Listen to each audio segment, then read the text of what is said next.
سپاہیاں ہیں آقا امام زمان، جان بازان مہدوی، سرفروشان مہدوی بھی یہی خصوصیت رکھتے ہیں کہ وہ بابصیرت ہیں، کامل شناخت کے ساتھ آقا امام زمان کے ساتھ ہیں، دھوکے میں نہیں ہیں۔ آخری زمانے کے خطرناک فتنوں میں وہ اپنے دین و ایمان و معرفت و بصیرت پہ استوار ہیں۔ آخری زمانے میں اس قدر فتنے اٹھیں گے کہ احادیث میں آیا ہے کہ شاید عرض کروں آپ کی خدمت میں کہ بہت سارے لوگ گمراہ ہو جائیں گے، مرتد ہو جائیں گے۔ آخری زمانے کے وہ فتنے جن میں بڑے بڑے ہوشیار اور ذہین و زیرک افراد ڈوب جائیں گے ان فتنوں میں، جس طرح آج بہت سارے گروہ بہت سارے مسلمان ڈوب رہے ہیں۔ اصحاب آقا امام زمان بڑی ہوشیاری اور احتیاط کے ساتھ ان فتنوں سے گزر جائیں گے، نہ اپنے ایمان کو خراب کریں گے، نہ اپنے عقیدے کو، نہ اپنی ولایت کے عقیدے کو، وہ کاملاً حق و باطل سے جدا کر کے پہچانیں گے۔ یہ وہ بصیرت ہوتی ہے، ہمیں معلوم ہونا چاہیے کہ حق کیا ہے تو باطل کیا ہے۔ اہداف و مقاصد میں اپنی گہری بصیرت اور شناخت کی وجہ سے اصحاب آقا امام زمان اس قابل ہوں گے کہ آقا امام زمان کے ساتھ دینی سنتوں کے احیاء کے لیے، بدعتوں اور خرافات کو نابود کرنے کے لیے آقا امام زمانہ کے ساتھ قیام کر سکیں گے۔ یہ ان کی بصیرت کی وجہ سے ہر کوئی نہیں آ سکتا، جس طرح ہر کوئی کربلا نہیں آ سکتا تھا۔ خدا کا عبداللہ علیہ وسلم نے فرمایا، پچھلے سال بھی عرض کیا کہ فرمایا جس کے ذمے کسی کے بھی ذمے اگر کسی کا قرضہ ہو میرے ساتھ کربلا نہیں آ سکتا۔ کسی حق الناس کسی کے گردن پر ہے وہ نہ آئے میرے ساتھ کربلا۔ آقا امام حسین نے قبول نہیں کیا، اس لیے آقا امام زمان بھی ہے۔ ایک درہم خمس کا اگر مقروض آقا امام زمان اسے قبول نہیں کرے گا، اپنی فوج میں قبول نہیں کرے گا، اپنے سپاہیوں میں قبول نہیں کرے گا۔ تو وہ جو آقا امام زمان کے ساتھ آئیں گے اصحاب، ان کی بصیرت اس حد تک بڑی ہوگی، اس لیے وہ اس قابل ہیں کہ کفر و شرک کے خاتمے کے لیے آقا امام زمان کے ساتھ شانہ بشانہ بت شکنی کریں گے۔ وہ لوگ بڑے بڑے بت، عیسائی جیسے بت،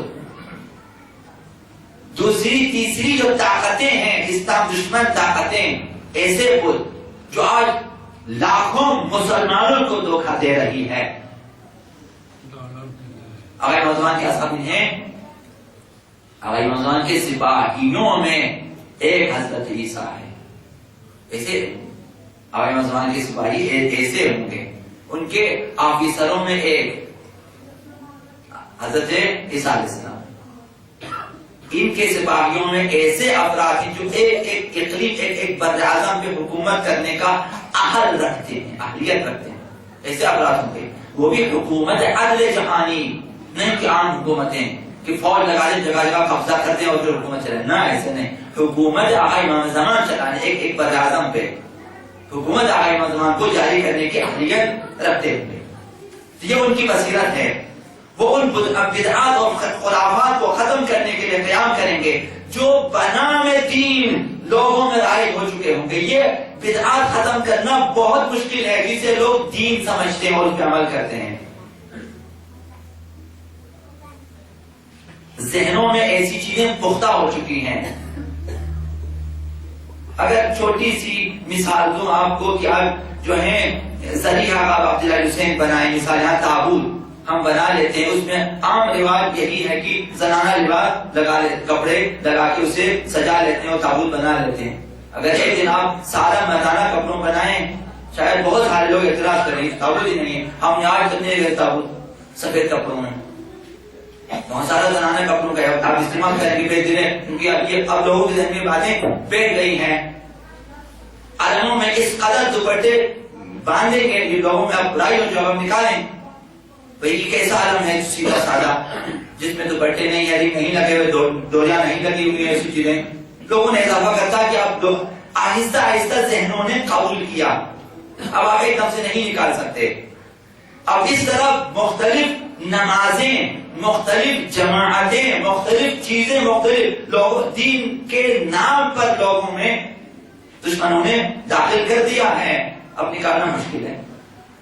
آقا امام زمان کے اصحاب اس قدر بابصیرت ہوں گے کہ بنام دین جتنی بدعتیں ایجاد ہوئی ہیں، بإذن خدا و آقا امام زمان انہیں ختم کریں گے. اس کے لیے بصیرت چاہیے، جرأت چاہیے. بعض دیندار افراد کے اگر بعض چھوٹی چھوٹی بدعتوں کو اگر ختم کرنے کے لیے شک و تردید طرح اٹھیں گے، نہ معلوم کیا ہوگا میرے ساتھ کہ میں اسے ختم کر رہا ہوں. بس عزاداری سے ہمیں ایسی راہوں کی شناخت حاصل ہونی چاہیے جن پر چل کر ہم اپنی بصیرتوں کو بڑھا سکیں. عزاداری اس وقت کا معنی ہے ایمان و تقوی و یقین کو کامل کر سکیں. قیام حکومت ولایت اہل بیت کے لیے اپنے آپ کو تیار کر سکو، کردار ادا کر سکیں. کل کو آقا امام زمان کہہ سکیں کہ تم نے کام کیا ہماری حکومت کے لیے. ہم عزاداری سید الشہداء سے یہ سیکھ لیں کہ اصحاب امام حسین نے کس مقصد کے لیے اپنے زمانے کے امام کا ساتھ دیا، کن اہداف کے لیے انہوں نے اپنی اپنی جانوں کا نذرانہ پیش کیا. آپ اپنی زندگی میں ان اہداف کو پیش نظر رکھیں.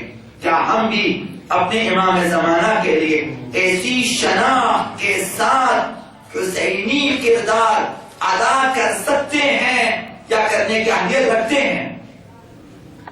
حسینی خصوصیات چاہیے، عاشورائی خصوصیات چاہیے، کربلائی خصوصیات چاہیے آقا امام زمان کے لیے. آج بارہا عرض کیا، آج آقا امام زمانہ حسین ہیں. آج وہی صدائے حل من ناصر ینصرنا صدائے آقا امام زمان ہیں.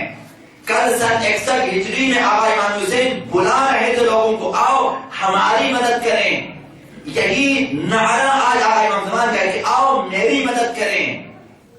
کیسے مدد کریں؟ لوگوں کی بصیرتوں کو بڑھانا ہے. آپ لوگوں کی شناخت زیادہ ہو جائے آقا امام زمان کی نسبت. آقا امام زمان کی ولایت ہو، امامت ہو، غیبت ہو، انتظار ہو، ظہور ہو، حکومت وغیرہ وغیرہ کی نسبت لوگوں کو اب معارف پیش کریں، تحریراً پیش کریں اور منبر پہ پیش کریں، محافل میں پیش کریں، اشعار میں پیش کریں. جس طرح پیش کریں کہ لوگوں کی بصیرت بڑھ جائے، لوگوں کی شناخت بڑھ جائے، لوگ آقا امام زمان سے محبت کرنے لگیں، آقا امام زمان کو چاہتے لگیں، آقا امام زمان کو بلانے لگیں، آقا امام زمان کی آمد کی ضرورت کا احساس کرنے لگیں. لوگ احساس کریں کہ دنیا کی کوئی طاقت ہمیں نجات نہیں دے سکتی مگر یہ کہ خداوند اپنے اذن و ارادے سے آقا امام زمان کو بھیجیں تاکہ ساری دنیا پہ امن قائم ہو سکے، حکومت عدل قائم ہو سکے. اس کے لیے آپ نے کردار ادا کرنا. کردار وہی ہے جو شروع میں جس میں عرض کیا، اولین مجلس میں عرض کیا کہ تعلیمات اہل بیت، احادیث اہل بیت، سیرت اہل بیت کو پیش